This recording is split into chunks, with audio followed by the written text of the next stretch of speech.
Livro A Natureza da Realidade Pessoal, onde você e o mundo se encontram.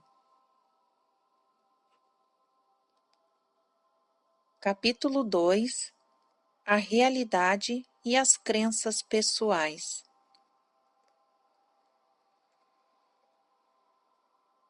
Seção 614, dia 13 de setembro de 1972, 21h36, quarta-feira. Jane sentia-se feliz agora, pois o livro de Seth estava indo bem depois de tantos atrasos. Sua energia tem estado alta nesses dias. Depois da longa sessão de segunda-feira à noite, ela voltara com uma ainda mais longa na aula de ESP na terça-feira e também acrescia de Sumari. Agora tínhamos uma sessão marcada para esta noite. Ela, porém, não estava cansada, disse. Sua única queixa era a respeito da umidade, pois ela é muito sensível ao tempo. Hoje foi um dia quente e choveu. Choveu depois do jantar também. Demos uma volta no quarteirão pouco antes do horário da sessão. Boa noite. Boa noite, Seth. Vamos recomeçar o ditado. Capítulo 2 A Realidade e as Crenças Pessoais. Você forma a estrutura de sua experiência por meio de suas próprias crenças e expectativas. Essas ideias pessoais sobre si mesmo e a natureza da realidade afetarão seus pensamentos e emoções. Você toma suas crenças sobre a realidade como verdadeiras e, em geral, não as questiona. Elas parecem autoexplicativas e aparecem em sua mente como declarações de fato, demasiadamente óbvias para serem examinadas. Com muita frequência elas são aceitas, portanto, sem perguntas. Não são reconhecidas como crenças sobre a realidade, mas, pelo contrário, são consideradas como características da própria realidade. Em geral, essas ideias parecem irrefutáveis, fazendo tanto parte de você que não lhe ocorre especular sobre sua legitimidade. Elas se tornam suposições invisíveis, mas não obstante colorem e formam a sua experiência pessoal. Algumas pessoas, por exemplo, não questionam suas crenças religiosas, mas aceitam-nas como fato. Outras acham comparativamente fácil reconhecer tais suposições interiores quando elas aparecem em um contexto religioso, mas têm pouco discernimento no que se refere a outros tipos de crenças. 21h45. É muito mais simples reconhecer suas próprias crenças em relação à religião, política ou assuntos semelhantes do que identificar suas mais profundas crenças sobre si mesmo, sobre quem e o que você é, particularmente em relação à sua própria vida. Muitas pessoas são completamente cegas para suas próprias crenças a respeito de si mesmas e da natureza da realidade. Você recebe excelentes pistas de seus próprios pensamentos conscientes. Muitas vezes se recusa a aceitar certos pensamentos que lhe vêm à mente, porque eles conflitam com outras ideias geralmente aceitas. Sua mente consciente está sempre tentando apresentar-lhe um quadro claro, mas você muitas vezes permite que ideias pré-concebidas bloqueiem essa inteligência. Tornou-se moda culpar o subconsciente por problemas e dificuldades de personalidade, sendo que a ideia é que eventos anteriores, carregados e misteriosos, alojaram-se ali. Neste país, várias gerações cresceram acreditando que as porções conscientes da personalidade não eram confiáveis. Tinham muita energia negativa, continham apenas episódios desagradáveis que seria melhor esquecer. 21h54. Eles cresceram acreditando que a mente consciente era relativamente impotente, que a experiência adulta era estabelecida nos dias da infância. Tais conceitos criaram divisões artificiais. Pessoas aprenderam que não deveriam ter consciência de material, subconsciente, entre aspas. As portas do eu interior foram firmemente fechadas. Somente uma psicanálise longa podia ou devia abri-las. O indivíduo normal sentia que era melhor deixar essa área de lado, e assim, ao fechar essas portas do eu, também estabelecia barreiras contra a alegria do eu interior espontâneo. As pessoas sentiam-se dissociadas do centro de sua própria realidade.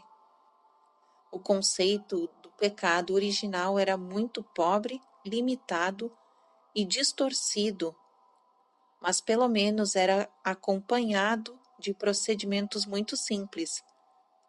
Através do batismo você podia ser salvo, ou por meio de algumas palavras, sacramentos ou rituais, alcançava a redenção. Veja o Evangelho de Marcos 1, versículo de 1 a 11, por exemplo. A ideia do subconsciente imaculado, porém, não deixou ao homem uma saída assim, fácil. Aos poucos, rituais possíveis exigiam anos de análise que apenas os muitos ricos tinham o privilégio de vivenciar. Mais ou menos ao mesmo tempo em que a ideia do subconsciente suspeito se generalizou, a ideia de alma foi relegada ao esquecimento. Milhões de pessoas, portanto, acreditaram em uma realidade na qual se encontravam privados da ideia de uma alma, sendo oprimidos pelo conceito de um subconsciente nada confiável, talvez definitivamente maligno. Essas pessoas viam-se como um ego solitário e vulnerável, vagando perigosamente e sem proteção nas ondas tumultuosas de processos involuntários. 22h05. Certamente estas sessões não são espirituais, em termos comuns. Ainda em transe, Jane acendeu um cigarro e sua cerveja havia acabado, mas como eu ainda tinha um pouco, ela bebeu do meu copo. Mais ou menos ao mesmo tempo, muitas pessoas inteligentes estavam compreendendo que a ideia das religiões organizadas sobre Deus, céu e inferno eram distorcidas e injustas, tendo o sabor de histórias de contos de fadas infantis. Essas pessoas não tinham onde buscar ajuda.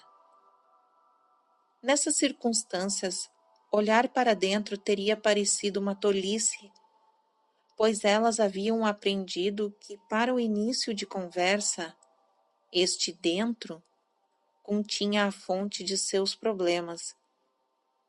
Os que não podiam pagar por uma terapia tentavam com mais vigor inibir quaisquer mensagens do eu interior, por medo de serem tragados pelas selvagens emoções infantis. Agora, antes de qualquer coisa, não há limites ou divisões para o eu, embora, para propósitos de discussão, uma palavra como ego possa ser usada aqui, já que você compreende o que ela significa. Você pode verdadeiramente confiar nas porções aparentemente inconscientes de si mesmo. Como veremos mais tarde, pode tornar-se cada vez mais consciente e perceptivo, trazendo para sua consciência porções cada vez maiores de si mesmo. Observações. Jane aprendeu sozinha, algum tempo atrás, que uma quantidade muito moderada de álcool é boa para as sessões. Também o fumo. Depois ela foi informada que ambas as substâncias enfraquecem o sistema nervoso central. Achamos que Jane combina a espontaneidade resultante com suas habilidades psíquicas naturais nestas sessões.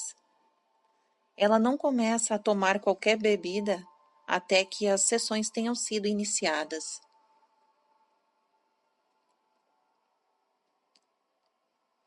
22:12. Você respira, cresce e realiza inúmeras atividades delicadas e precisas constantemente, sem ter consciência de como executa essas ações. Você vive sem saber conscientemente como mantém este milagre da percepção física no mundo da carne e do tempo.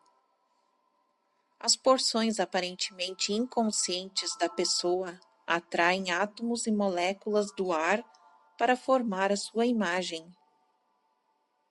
Seus lábios movem-se, a língua pronuncia seu nome. O nome pertence aos átomos e às moléculas dentro de seus lábios ou língua. Os átomos e as moléculas movem-se constantemente, formando-se em células, tecidos e órgãos.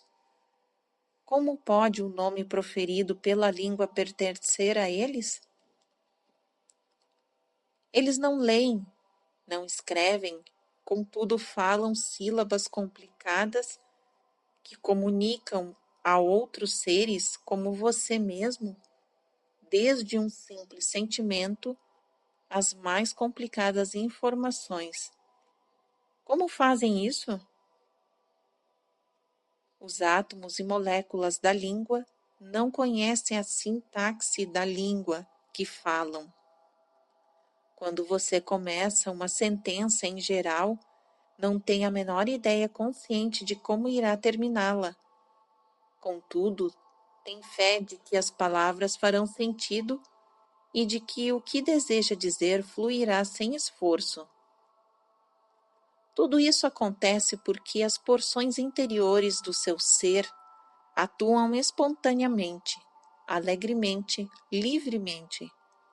Tudo isso ocorre porque o seu eu interior, acredita em você, geralmente mesmo quando você não acredita nele.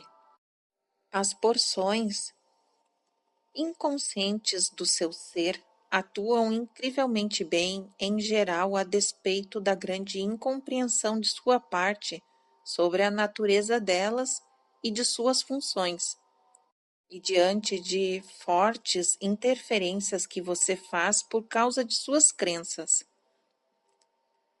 Cada pessoa experiencia uma realidade única, diferente da de qualquer outro indivíduo.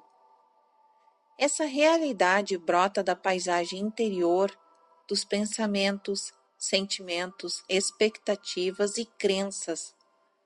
Se você acredita que o eu interior trabalha contra você e não por você, atrapalha seu funcionamento, ou melhor, força-o a comportar-se de uma certa forma por causa de suas crenças. É função da mente consciente fazer julgamentos claros sobre a sua posição na realidade física. Muitas vezes, falsas crenças impedem-na de fazê-los, pois as ideias egoisticamente mantidas impedem uma visão clara. 22:31. O transe de Jane havia sido profundo. Ela se sentia melhor. Disse que, porque o tempo perdera um pouco de sua qualidade opressiva. Eu comentei que, na minha opinião, o material desta noite representava ela, e Sete em seu melhor momento, e que também o material tinha uma simplicidade enganadora. Jane ficou contente, dizendo que agora se sentia bem livre a respeito da produção do livro. Você está pronto? Sim. Eu estava terminando minhas anotações quando Jane tirou os óculos e recomeçou a falar por Sete às 22:53. Suas crenças podem ser como cercas que o rodeiam. Você precisa primeiro reconhecer a existência de tais barreiras. Precisa vê-las. Caso contrário, nem irá perceber que não está livre, simplesmente porque não enxergará para além das cercas. De maneira muito positiva, elas representarão as barreiras de sua experiência. Há uma crença, porém, que destrói as barreiras artificiais da percepção, uma crença expansiva que automaticamente trespassa ideias falsas e inibidoras. Agora, separadamente, o eu não é limitado. Essa afirmação é uma declaração de fato de que existe, independentemente de sua crença ou descrença nela. Depois desse conceito vem outro. O eu não conhece nem fronteiras nem separações. As que você experimenta são resultados de falsas crenças. Depois vem a ideia que eu já mencionei. Você cria sua própria realidade. A fim de compreender a você mesmo e compreender o que você é, pode aprender a experienciar diretamente separado de suas crenças sobre si mesmo. Peço que cada leitor se sente em silêncio. Feche os olhos. Tente perceber dentro de si as profundas totalidades sensíveis que mencionei anteriormente. Entre parênteses, seção 613, capítulo 1. Fecha parênteses. Isso não é difícil de fazer. O conhecimento que você tem de sua existência irá ajudá-lo a reconhecer seus profundos ritmos interiores. Cada pessoa perceberá esses tons à sua própria maneira. Portanto, não se preocupe com o que vocês devem sentir. Simplesmente diga a si próprio que elas existem, que são compostas de grandes energias de seu ser feito de carne. Depois, abandone-as à experiência. Se estiver familiarizado com os termos, como meditação, tente esquecer o termo durante este processo. Não use qualquer nome. Livre-se de conceitos. Experiencie seu próprio ser e o movimento de sua própria vitalidade. Não questione. Isto está certo? Estou fazendo da maneira correta? Estou sentindo o que devo sentir? Este é o primeiro exercício do livro. Você não deve usar o critério de outras pessoas. Não existem padrões, apenas seus próprios sentimentos.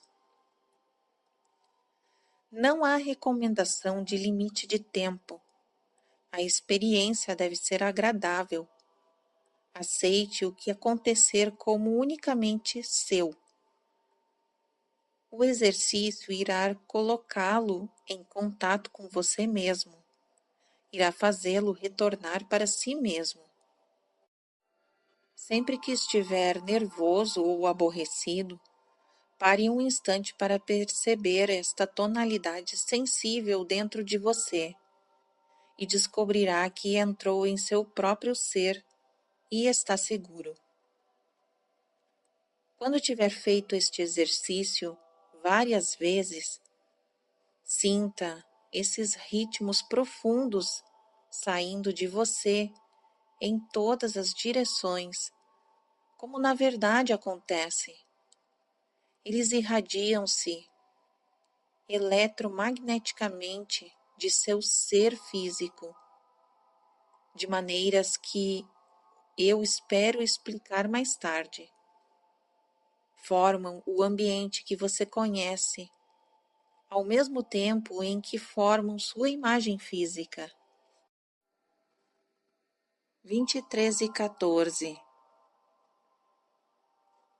Eu lhe disse que o eu não é limitado.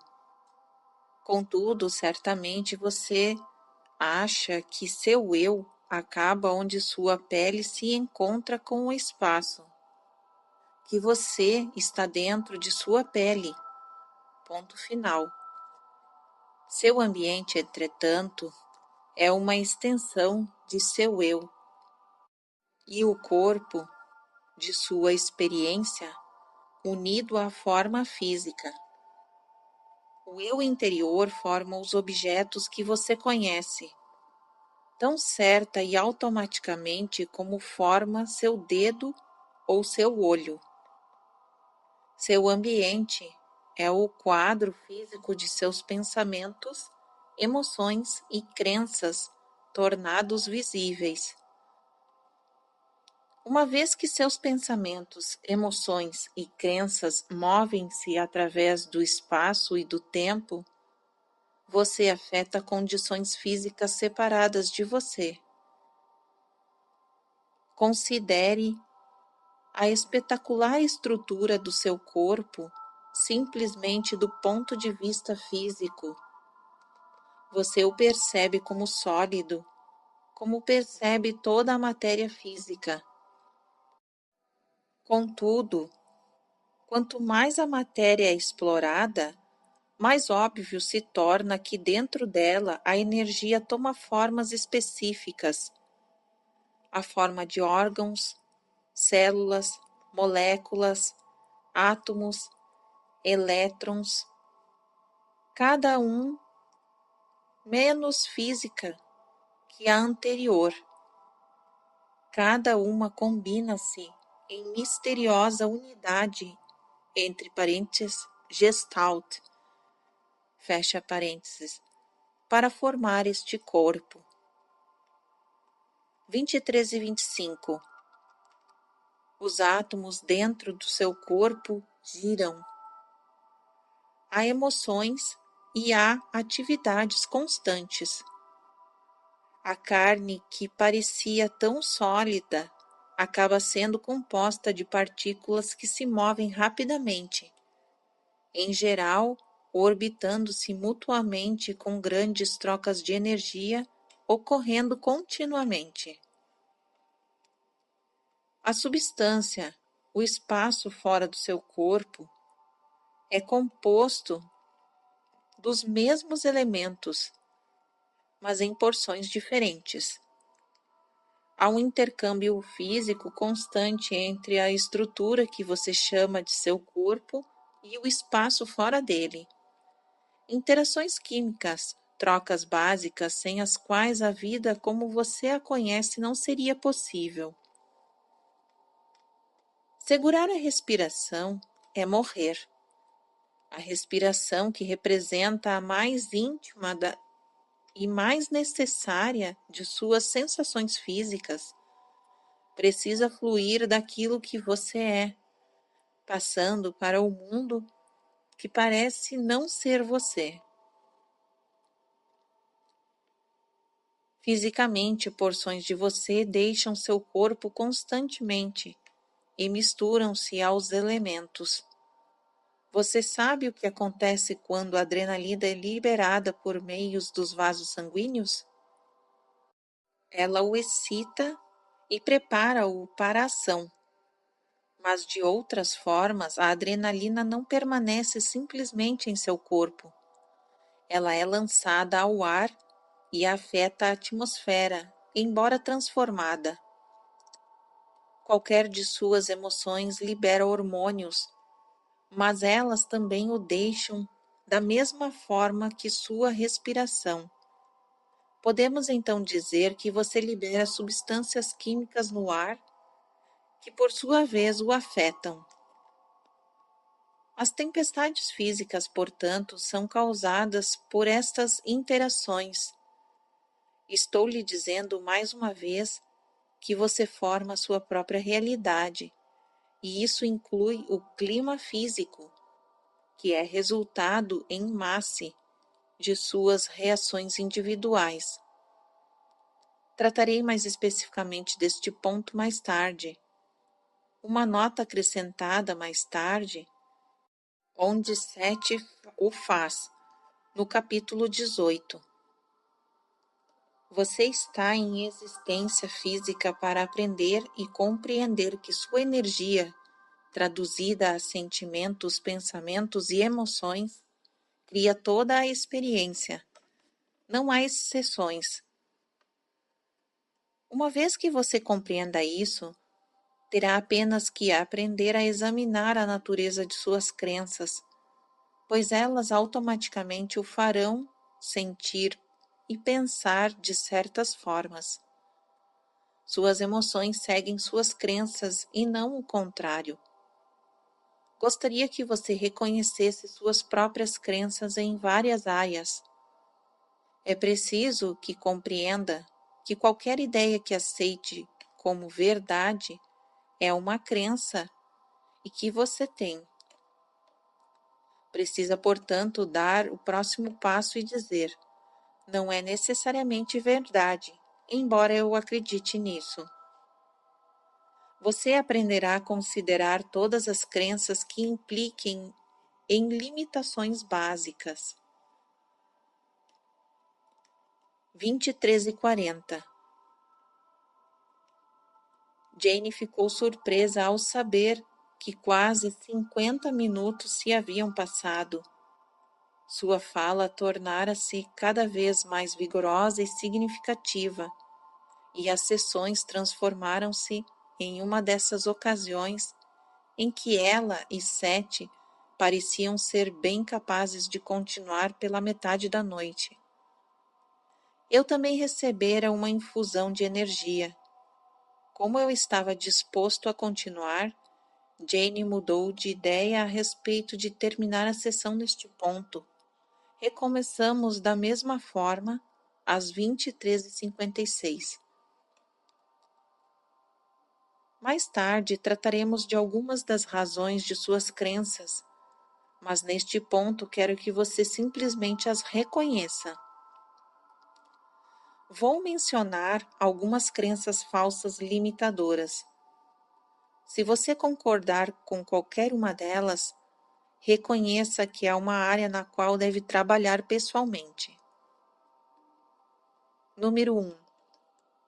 A vida é um vale de lágrimas. Número 2. O corpo é inferior.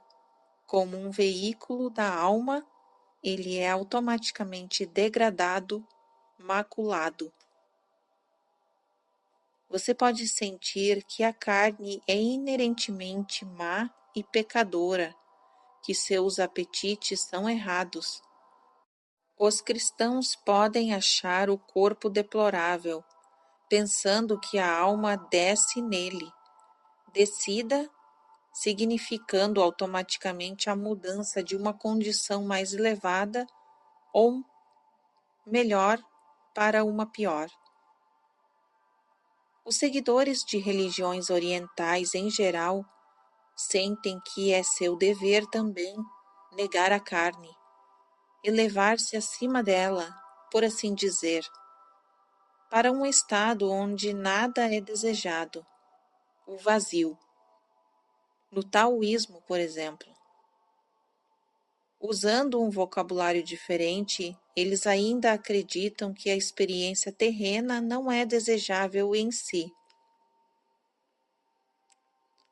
Número 3. Sou impotente diante das circunstâncias que não posso controlar. Número 4. Sou impotente porque minha personalidade e caráter foram formados na infância e estou à mercê do meu passado. Número 5. Sou impotente porque estou à mercê de eventos de vidas passadas em outras encarnações sobre as quais não tenho controle agora. Devo ser punido ou estou punindo a mim mesmo por maldades feitas a outros em vidas passadas. Devo aceitar aspectos negativos da minha vida por causa do meu karma. Observação: no hinduísmo e no budismo, o karma é considerado como a soma moral total de todos os atos de uma pessoa em qualquer vida, determinando assim a sorte ou o destino dela na vida seguinte. 7. Vê as vidas reencarnatórias como existindo ao mesmo tempo. Há, portanto, uma constante dar e tomar entre elas. Uma vida futura, então, pode afetar uma vida passada. Por isso, o karma, como é geralmente considerado, não se aplica. Continuando. Número 6. As pessoas são basicamente más e dispostas a me prejudicar. Número 7. Eu tenho a verdade e ninguém mais. Ou, meu grupo tem a verdade e nenhum outro grupo a tem. Número 8. Ficarei mais frágil, mais doente e perderei meus poderes ao envelhecer. Número 9. Minhas existências dependem de minha experiência na carne. Quando meu corpo morre, minha consciência morre com ele. Ora, essa foi uma lista um tanto generalizada de falsas crenças. Agora eis uma lista mais específica de crenças mais íntimas, sendo que você poderá ter qualquer uma delas a respeito de si mesmo. Número 1. Sou doente e sempre fui. Número 2. Há algo errado a respeito de dinheiro. As pessoas que o têm são gananciosas, menos espirituosas dos que as que são pobres. Elas são mais infelizes e são esnobes. Número 3. Não sou criativo, não tenho imaginação.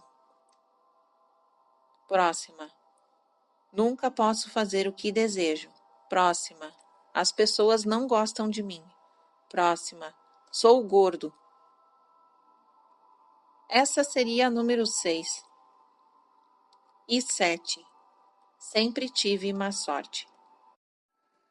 Muita gente tem essas crenças.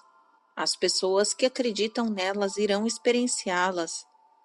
Os dados físicos sempre parecerão reforçar as crenças, mas foram as crenças que formaram a realidade.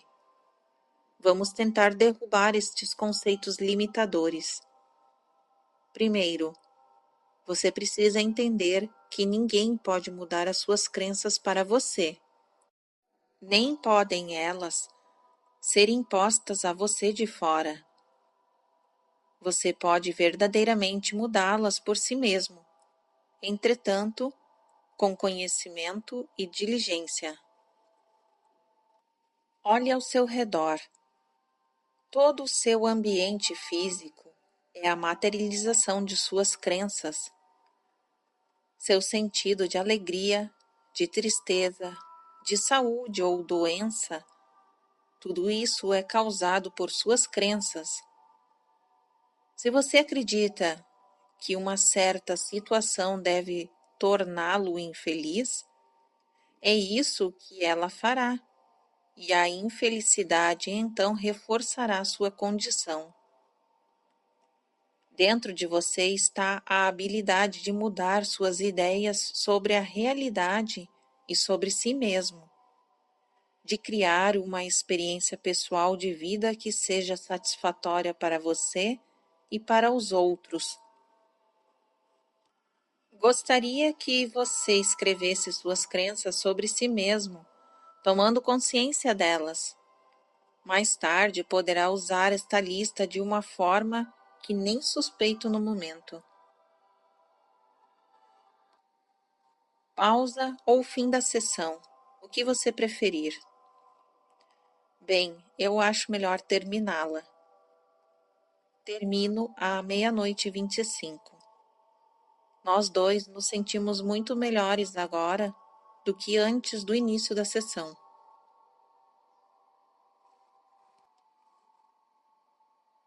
Sessão 615, dia 18 de setembro de 1972, 21h32, segunda-feira.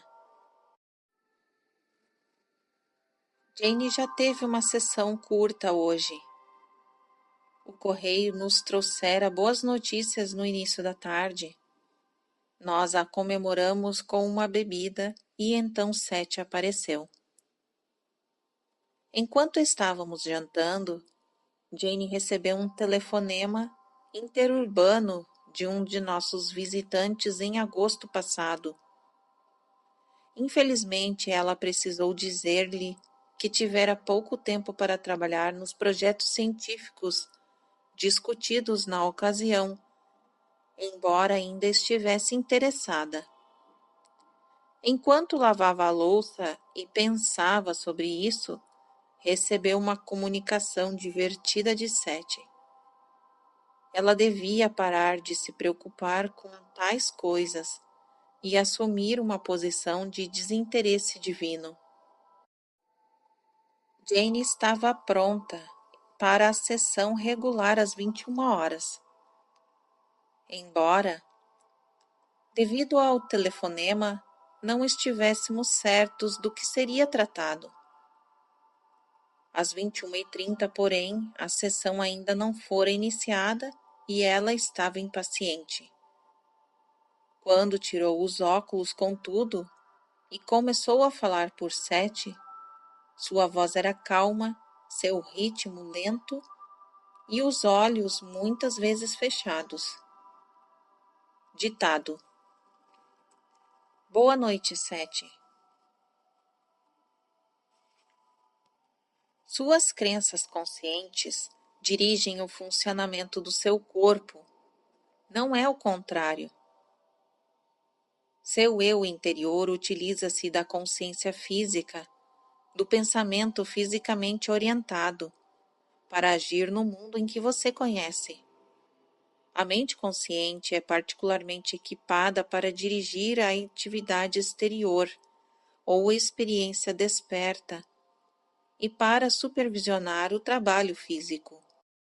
Suas crenças sobre a natureza da realidade são então transmitidas às porções internas do eu. Estas dependem especialmente da interpretação da validade temporal feita pela mente consciente. A mente consciente estabelece metas e o eu interior faz com que aconteçam, usando todos os seus recursos e inexorível energia. O grande valor da mente consciente está precisamente em sua habilidade para tomar decisões e estabelecer direções. Seu papel, porém, é dual. Tem o objetivo de avaliar as condições, tanto dentro como para fora, e cuidar dos dados que chegam ao mundo físico e das porções interiores do eu. Não é, portanto, um sistema fechado. Para ser humano, é preciso discriminar o uso de tal consciência. Muitos têm medo de seus próprios pensamentos e não os examinam. Aceitam as doenças de outros. Esse tipo de ação distorce as informações tanto de dentro como de fora. Não existe luta entre o eu intuitivo e a mente consciente. Parece haver somente quando o indivíduo se recusa a enfrentar todas as informações disponíveis em sua mente consciente. Às vezes parece mais fácil evitar os ajustes frequentes no comportamento que o autoexame requer. Em tais casos, a pessoa colhe muitas crenças de segunda mão. Algumas se contradizem. Os sinais dados ao corpo e ao interior não fluem suavemente, nem são absolutamente definidos, mas tornam-se uma mistura confusa de contra-orientações. Isto imediatamente faz disparar alarmes de várias naturezas. O corpo não funciona de um modo adequado, ou o ambiente emocional geral sofre. Essas reações são excelentes advertências e devem ser tomadas como um sinal de que é necessária uma mudança. Ao mesmo tempo, o eu interior transmitirá à mente consciente percepções e intuições que têm a finalidade de clarear sua visão. Se, porém, você acreditar que o eu interior é perigoso e não pode confiar nele, se tiver medo de sonhos ou de qualquer material psíquico intruso, estará rejeitando esta ajuda e dando-lhe as costas. 21:50. Se você acredita também que precisa aceitar suas dificuldades, então esta crença apenas pode impedi-lo de resolvê-las. Repito, suas ideias e crenças formam a estrutura de sua experiência. Suas crenças e as razões existentes por trás delas podem ser encontradas em sua mente consciente.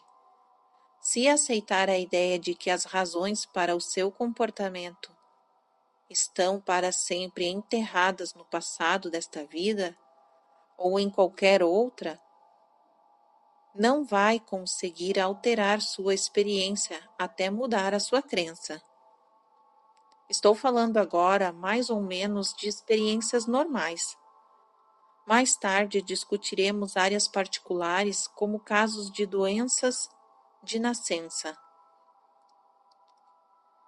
A percepção de que você forma a sua própria realidade deve ser uma percepção libertadora. Você é responsável por seus sucessos e alegrias. Pode mudar as áreas de sua vida que não lhe sejam agradáveis, mas precisa assumir responsabilidade pelo seu ser. Seu espírito uniu-se à carne e na carne para vivenciar um mundo de incrível riqueza, para ajudar a criar uma dimensão de realidade de cores e de forma. Seu espírito nasceu na carne para enriquecer uma área maravilhosa de percepção sensorial, para sentir a energia tomando forma corpórea. Você está aqui para usar e aproveitar o corpo e expressar-se por meio dele. Você está aqui para ajudar na grande expansão da consciência. Você não está aqui para chorar pelas misérias da condição humana, mas para mudá-las quando elas não lhe agradarem, por meio da alegria, força e vitalidade que existem dentro de você, para criar o espírito na carne do mundo mais fiel e belo que puder. A mente consciente permite-lhe olhar para fora, para o universo físico e ver o reflexo de sua atividade espiritual, perceber e avaliar suas criações individuais e coletivas. Poderíamos dizer que a mente consciente é uma janela através da qual você olha para fora. E olhando para fora, percebe-se os frutos de sua criação interior. Muitas vezes deixa que falsas crenças ofusquem esta grande visão. Sua alegria, vitalidade e realização não vêm de fora, como resultado de eventos que lhe acontecem. Elas brotam de eventos interiores que são o resultado de suas crenças. 22:06 Seth, Jane, mergulhados em seus pensamentos, fizeram uma pausa. Muito tem sido escrito sobre a natureza e importância da sugestão. Uma das suas ideias atuais em yoga é que você está constantemente à mercê das sugestões. Suas próprias crenças conscientes são as sugestões mais importantes que você recebe. Todas as outras ideias são rejeitadas ou aceitas, dependendo de você acreditar ou não que elas sejam verdadeiras, de acordo com a tagarelice constante e consciente que ocorre dentro de sua mente a maior parte do dia. As sugestões que lhe são feitas por você mesmo. Você aceita a sugestão de outra pessoa somente quando se ajusta às suas próprias ideias sobre a natureza da realidade em geral e seus conceitos sobre si mesmo em particular. Quando sua mente consciente de maneira adequada examina as crenças que lhe chegam, elas não lhe são impostas. Se usar a mente consciente de maneira correta, também perceberá ideias intuitivas que recebe de seu eu interior. Você está apenas metade consciente quando não examina as informações que lhe chegam de fora e ignora os dados que lhe chegam de dentro. 22:13 Muitas crenças falsas, portanto, são indiscriminadamente aceitas porque você não as examinou. Você deu ao eu interior um quadro falso da realidade. Como é função da mente consciente avaliar as experiências físicas, ele, o eu interior, não conseguiu realizar adequadamente o seu trabalho. Se as porções interiores do eu tivessem essa responsabilidade, não haveria necessidade de uma mente consciente. Enfaticamente, quando o eu interior é confundido, ele imediatamente tenta remediar a situação por meio de um influxo de medidas autocorretivas. Ocasionalmente, quando a situação foge do controle, ele ignora as áreas restritivas da mente consciente e resolve o problema lançando a energia em outras camadas de atividade. Ele consegue trabalhar ao redor dos pontos cegos da mente racional, por exemplo. Em geral, peneira a barragem de crenças conflitantes, aquilo que tem mais vida a oferecer, enviando o que foi peneirado em um aparente surto de revelações. Essas revelações resultam em novos padrões que mudam o comportamento. Você precisa estar consciente dos conteúdos de sua própria mente racional. Descubra as ambiguidades. Independentemente da natureza de suas crenças, elas, na verdade, se fazem carne e se materializam. O milagre de seu ser não pode escapar de si mesmo. Seus pensamentos florescem como eventos. Se achar que o mundo é mau, você se deparará com eventos que parecem maus. Não existem acidentes em termos cósmicos ou em termos de mundo como você o conhece. Suas crenças crescem no tempo e no espaço tão certamente quanto as flores. Quando você compreende isso, pode até sentir seu crescimento. A mente consciente é basicamente curiosa, aberta. É também equipada para examinar seu próprio conteúdo. Devido a teorias psicológicas do último século, muitos ocidentais acreditaram que o propósito principal da mente consciente era inibir material inconsciente. Pelo contrário, como mencionado nesta sessão, ela também tem o propósito de receber e interpretar importantes dados que lhe vêm do seu eu interior. E ela faz isso muito bem, recebendo e interpretando impressões. O que aconteceu, porém, é que o homem foi ensinado a aceitar apenas informações vindas do mundo exterior e a estabelecer barreiras contra o conhecimento interior.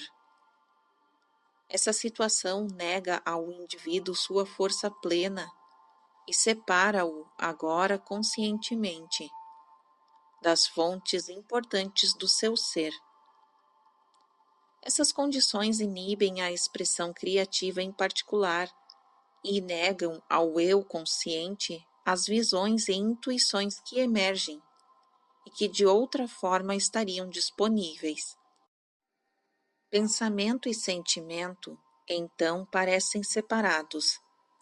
A criatividade e o intelecto não se mostram como os irmãos que são, mas sim como estranhos. A mente consciente perde seu bom gume. Ela corta sua experiência, o amplo corpo de conhecimento interior disponível. Divisões ilusórias aparecem no eu. Por isso mesmo, o eu age espontaneamente, como uma unidade, mas uma unidade em constante variação. Ouvindo vozes tanto dentro como fora, a mente consciente é capaz de formar crenças ligadas ao conhecimento do eu, como recebido de fontes materiais e imateriais. Então, o exame de crenças ocorre juntamente com outras atividades, naturalmente, facilmente, sem esforço. Uma vez que a mente consciente tenha aceitado um conjunto de crenças conflitantes, porém, uma tentativa definida é necessária para separá-las. Lembre-se que, mesmo falsas crenças parecem ser justificadas em termos de dados físicos, uma vez que sua experiência no mundo exterior é a materialização dessas crenças. Assim, você precisa trabalhar com a matéria-prima de suas ideias, mesmo que seus dados sensoriais lhe digam que uma determinada ideia ou crença é obviamente uma verdade. Para mudar sua experiência ou qualquer porção dela, precisa mudar suas ideias. Como você vem continuamente formando sua realidade, os resultados aparecerão naturalmente. Você precisa ser convencido de que pode alterar suas crenças. Precisa desejar tentar. Pense em uma ideia limitadora como uma cor barrenta e em sua vida como um quarto multidimensional que está manchado. Você muda a ideia como um artista mudaria a sua palheta. O artista não se identifica com as cores que usa. Ele sabe que as escolhe e aplica-as com um pincel. Da mesma forma, você pinta sua realidade com suas ideias. Você não é suas ideias, nem seus pensamentos. Você é o eu, que as experiencia. Se um pintor vê que suas mãos estão manchadas de tinta ao final do dia, ele pode lavar as manchas com facilidade, pois conhece a sua natureza. Se você acredita que os pensamentos limitadores fazem parte de você, que estão permanentemente agarrados a você, não pensará em lavá-los. Neste caso, você se comportaria como um artista louco que diz: minhas tintas fazem parte de mim, elas mancharam meus dedos e nada posso fazer sobre isso. Não existe contradição, embora possa parecer que sim, entre ser espontaneamente consciente dos próprios pensamentos e examiná-los. Você não precisa ser cego para ser espontâneo quando aceita indiscriminadamente como seu cada pedacinho de informação que recebe. Muitas crenças seriam automaticamente derrubadas sem qualquer dano se você estivesse sendo verdadeiramente espontâneo, mas em geral você as obriga.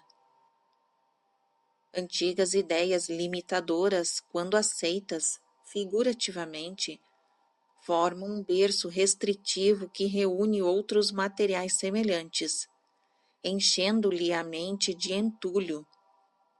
Quando você é espontâneo, aceita a natureza livre de sua mente e espontaneamente toma decisões quanto à validez ou não dos dados recebidos.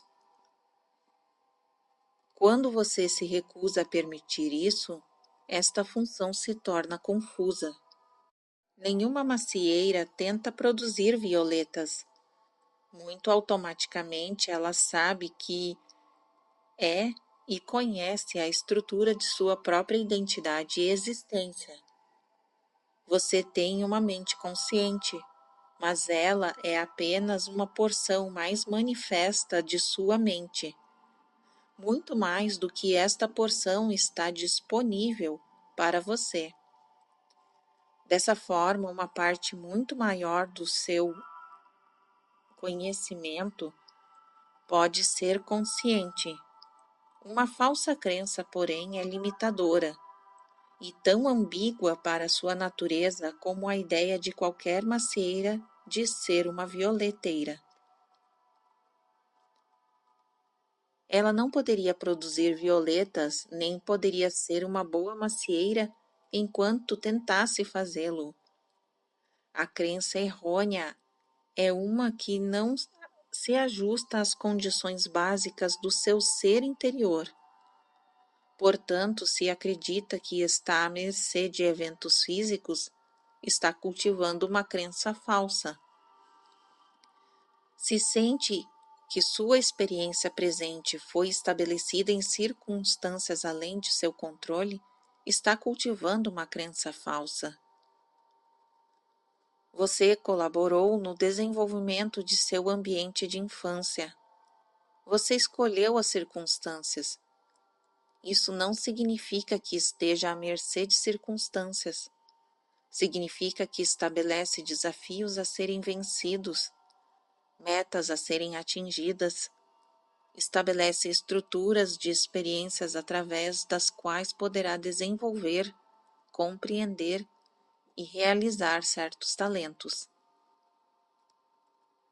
23 e 29. O poder criativo de formar a sua própria experiência está em seu interior agora, como esteve desde o tempo de seu nascimento e até antes. Você pode ter escolhido um determinado tema para esta existência, uma certa estrutura de condições, mas dentro dela você tem a liberdade de experimentar, criar e alterar as condições e eventos. Cada pessoa escolhe para si os padrões individuais dos quais irá criar a sua realidade pessoal. Dentro desses limites, porém, há infinitas variedades de ações e recursos ilimitados. O eu interior iniciou um excitante empreendimento no qual ele aprende a traduzir sua realidade em termos físicos. A mente consciente é brilhantemente sintonizada com a realidade física e tão deslumbrada pelo que percebe que fica tentada a pensar que os fenômenos físicos são uma causa e não um resultado. Porções mais profundas do eu sempre servem para lembrar-lhe que esse não é o caso. Quando a mente consciente aceita um excesso de crenças falsas, particularmente, se vê o eu interior como um perigo. Ela fecha esses lembretes constantes. Quando surge tal situação, a mente consciente sente-se assaltada por uma realidade que parece maior do que ela mesma, sobre a qual não tem qualquer controle. O sentimento profundo de segurança na qual devia ancorar-se é perdido. As falsas crenças devem ser eliminadas de modo que a mente consciente possa mais uma vez saber de suas fontes e abrir-se para os canais interiores de esplendor e poder que lhe estão disponíveis. 23:40. O ego é um ramo da mente consciente, por assim dizer. A mente consciente é como uma câmera gigantesca, com o ego dirigindo a visão e o foco. Assim, várias porções da identidade aparecem e formam o ego, desassociam e reformam, enquanto mantém a espontaneidade maravilhosa e ainda um senso de unidade. Ver ambas as seções do capítulo 1, entre parênteses. O ego é uma ideia que tem de sua imagem física em relação ao mundo. Sua autoimagem não é inconsciente, portanto. Você é bem consciente dele, embora muitas vezes rejeite certos pensamentos sobre ele em favor de outros. Falsas crenças podem resultar um ego rígido que insiste em usar a mente consciente em apenas uma direção, distorcendo ainda mais suas percepções. Em geral, você decide muito conscientemente enterrar um pensamento ou uma ideia que poderia causar uma alteração em seu comportamento, porque não parece ajustar-se às ideias limitadoras que você já tem. Ouça constantemente sua própria linha de pensamento. Que sugestões e ideias está dando a si mesmo? Saiba que elas irão materializar-se em sua experiência pessoal. Muitas ideias limitadoras serão aceitas sem exame, disfarçados de algo positivo. Você pode sentir-se muito virtuoso, por exemplo, por odiar o mal ou o que lhe parece mal, mas concentrando-se no ódio ou no mal, você o está criando. Se for pobre, poderá sentir-se virtuoso em sua condição financeira, olhando com desdém para os que são ricos, dizendo a si mesmo que o dinheiro é sujo e assim reforçando sua condição de pobreza. Se estiver doente, poderá agarrar-se à tristeza de sua situação e, invejando amargamente os que estão saudáveis, lamentar seu estado e, assim, perpetuá-lo por meio de seus pensamentos. Se der ênfase às suas limitações, elas irão tornar-se realidades. Você precisa criar um novo quadro em sua mente.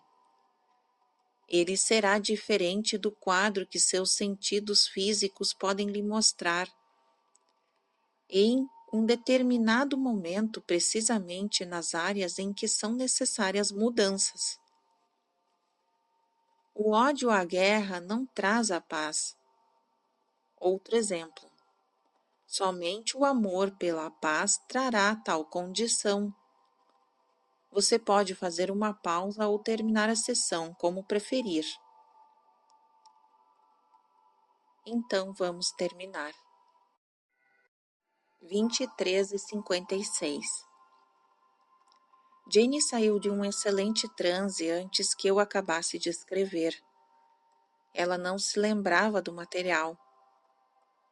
Meu Deus, Rob, é quase meia-noite, ela exclamou. Na verdade, ela poderia ter continuado a sessão. Ela tem estado extremamente ativa fisicamente nos últimos tempos, mas eu achei que estaria cansada no dia seguinte. Ela tem que dar aula de ESP amanhã à noite.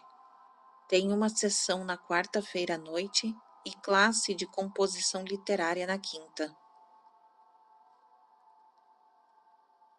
Sessão 616, dia 20 de setembro de 1972, 21h28, quarta-feira.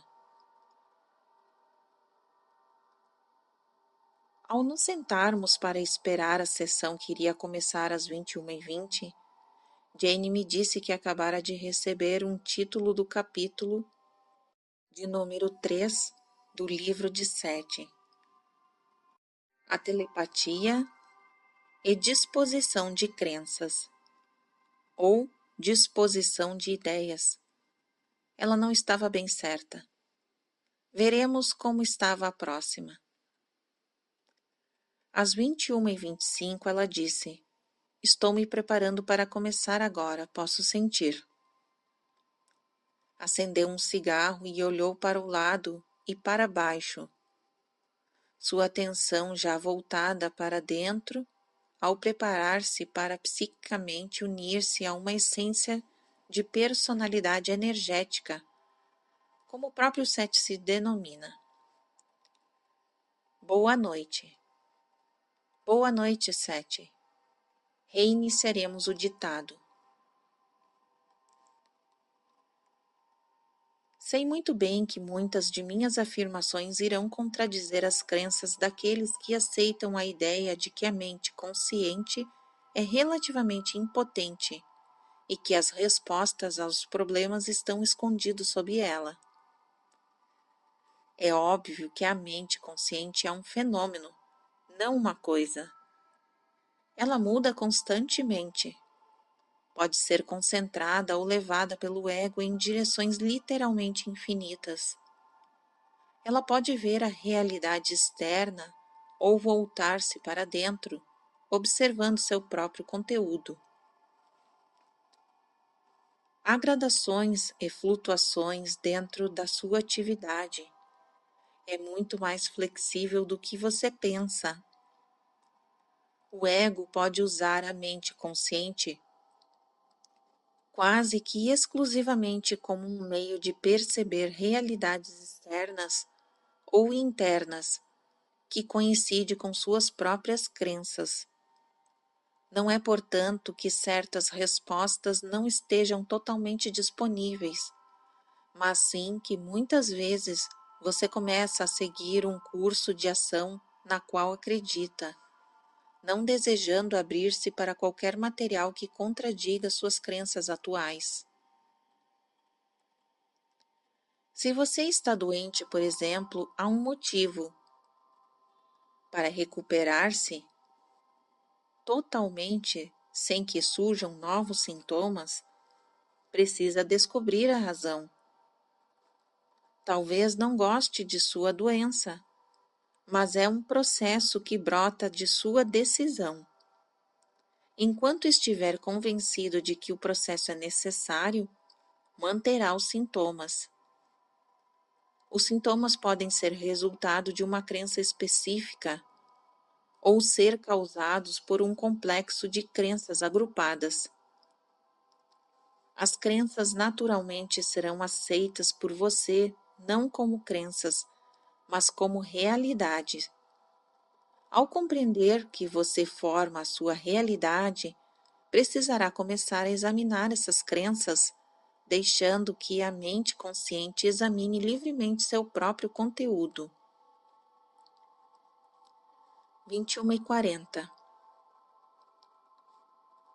Falaremos sobre saúde e doença mais especificamente em outra parte do livro.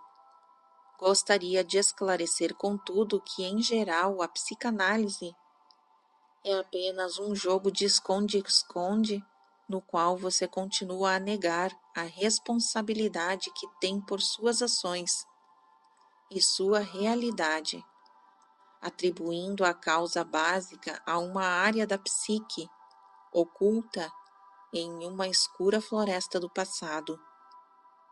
Então assume a tarefa de encontrar esse segredo. Ao fazê-lo, nunca pense em procurá-lo na mente consciente, pois está convencido de que todas as respostas profundas estão muito abaixo e além disso, que sua consciência não é apenas incapaz de ajudá-lo, mas que provavelmente irá camuflar a resposta. Você, assim, entra nesse jogo. Assim que você tomar consciência deste auto-engano, qualquer evento adaptado à situação presente e desperto de seu passado poderá servir de catalisador. Qualquer um servirá. Pausa às 21h45. Agora uma música de rock começou a tocar no apartamento abaixo do nosso. Senti o próprio piso vibrar, mas Jane em transe não pareceu se incomodar. As crenças básicas e as razões de seu comportamento sempre estiveram, entretanto, em sua mente consciente. Você simplesmente não examinou seu conteúdo com a compreensão de que suas crenças não eram necessariamente realidade, mas a concepção que tem delas. Ao mesmo tempo, na psicanálise, você muitas vezes é programado para acreditar que não pode confiar no seu inconsciente. Fontes de tais segredos escuros, como o berço da criatividade ou inspiração, e assim a ajuda que essas porções interiores do eu poderiam dar à sua consciência é negada. 21h50. Geralmente, quando você examina sua mente consciente, você o faz olhando através de ou com suas crenças estruturadas. O conhecimento de suas crenças não são necessariamente realidade, que lhe permitirá estar ciente de todos os dados que estão conscientemente disponíveis.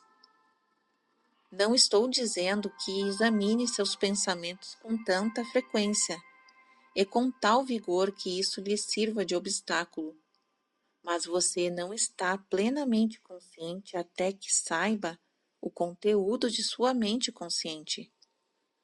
Também estou salientando o fato de que a mente consciente é equipada para receber informações do eu interior, bem como do universo exterior. Não estou lhe dizendo que iniba pensamentos ou sentimentos. Estou pedindo que se torne consciente dos que tem. Compreenda que eles formam a sua realidade. Concentre-se sobre os que lhe trazem os resultados que deseja. Se achar tudo isso difícil, pode também examinar sua realidade física em todos os seus aspectos. Compreenda que sua experiência física e seu ambiente são a materialização de suas crenças. Se perceber grandes exuberâncias, saúde, trabalho eficaz, abundância, sorriso no rosto daqueles que encontra, então assuma o fato de que suas crenças são benéficas. Se enxergar um mundo que é bom, pessoas que gostam de você, assuma novamente que suas crenças são benéficas. Mas se sua saúde for fraca, se lhe faltar um trabalho significativo, se lhe faltar abundância, se o mundo lhe parecer triste ou mau, então reconheça que suas crenças são deficientes e comece a examiná-las. Falaremos mais tarde sobre a natureza da realidade coletiva, mas agora vamos tratar de aspectos pessoais. O ponto principal que desejo apresentar neste capítulo é que suas crenças conscientes são extremamente importantes e que você não está à mercê de eventos ou causas que subjazem sua percepção. Este é o fim do capítulo e você pode fazer uma pausa. Obrigado, muito bom. 22:1 Observações. Várias coisas aconteceram durante o intervalo e tentarei apresentá-los em ordens antes de entrarmos no capítulo 3. Em primeiro lugar, Jane saiu muito facilmente de um excelente transe, dizendo que mal ouvira a música que ainda trovejava no andar de baixo. Mas ela não estava interessada naquilo. Falou que se sentia um pouco estranha, sem dar explicações. Enquanto comíamos alguma coisa, perguntei-lhe se achava que o comportamento do nosso gato Willy nos últimos dias poderia estar ligado aos estados psíquicos. Isso já acontecera antes, embora não recentemente. No começo do mês, Willy apanhara pulgas e estava sendo difícil livrá-lo delas. Ele começara a ficar fora a noite toda, bem como a maior parte do dia. Também estava emagrecendo. Nosso outro gato, Roney, parecera imune a nós nesse aspecto e até agora comportara-se normalmente. Willy estava fora no momento, em uma chuvinha que começara umas horas antes. Na hora do jantar, ele parecera sentir que o interior da casa era território proibido e recusara-se a entrar. Desci pelas escadas de trás e chamei-o enquanto andava ao redor do prédio. Nada do Willy. Encontrei Jenny no saguão. Ali a música estava ainda mais alta, trovejando no apartamento do primeiro andar. Voltando para a nossa sala de visitas, a música me levou a falar sobre grupos ou turmas de jovens. Gostamos de rock e muitas vezes o dançamos. É uma música viva e vital. Também acredito que Jane usa a energia da música enquanto a ouvimos no prédio durante as sessões. Comentei o valor que muitos jovialmente dão à conformidade em sua não conformidade. Jane falou sobre as suas preocupações semelhantes e intensas no colegial e na universidade. Eu, obviamente, não me deixaria influenciar muito por esses fatores, tendo sido sempre um tipo meio solitário. Pedi a Seth que comentasse o comportamento de Willy, se o desejasse depois do ditado. Então Jane disse: Eu sabia que estava me sentindo meio estranha esta noite. Agora eu entendi. É como se eu estivesse captando 3 canais de 7 ao mesmo tempo. Até recebi as direções. Ela apontou para cima e para a esquerda, sentada em sua cadeira de balanço. 7 vem com o seu livro daqui deste canal. Em seguida, ela indicou a direita baixa. Depois daqui, imediatamente disponível, está 7. Sobre você, sobre mim e Willy. E também no retrato sobre o qual você me perguntou outro dia o que você acabou de terminar.